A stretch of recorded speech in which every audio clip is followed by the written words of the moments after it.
हाय, hello, नमस्कार. आजच्या ब्लॉगमध्ये मी श्रीजीतची मम्मा तुम्हा सगळ्यांचे अगदी मनापासून स्वागत करते. आणि चला बघूया आमच्याकडे काय सुरू आहे तर. आणि हे बघा आमच्याकडे चालू होतं 2024ला बाय बाय बोलणं. आणि तेच चांगलं काम आम्ही दिलं श्रीजीतकडे. ते काम त्याने पूर्ण अगदी मन लावून पूर्ण केले. आणि त्यासाठी आम्ही त्याला एक चांगलं बक्षीस पण दिलं, कारण खूप चांगलं काम केलं होतं त्याने. नंतर मग श्रीजीत कुठे गेला ते आम्ही बघतच होतं. तर पाहतो तर काय श्रीजीत किचनमध्ये, आणि त्याने पूर्ण हे काम वाढून ठेवलं होतं.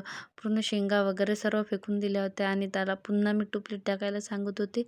ते तो करण्याचा प्रयत्न करत होता, पण कसलं जमतं त्याला, आणि तो पुन्हा पुन्हा शेंगा फेकून देत होता. तुमची मुलं पण असेच करतात का? मला कमेंट सेक्शनमध्ये नक्की सांगा. आणि व्हिडिओ आवडला असल्यास श्रीजीतला फॉलो नक्की करा, कारण श्रीजीतचा सेकंड बड्डेपर्यंत आपल्याला 10K फॉलोअर कंप्लीट करायचे आहे. आणि नंतर मग श्रीजीत येथे त्याच्या आजीला बघत होता आणि गेटमधून बाहेर जाण्याचा खूप प्रयत्न करत होता, कारण त्याला पाणीसोबत खेळायला खूप आवडते.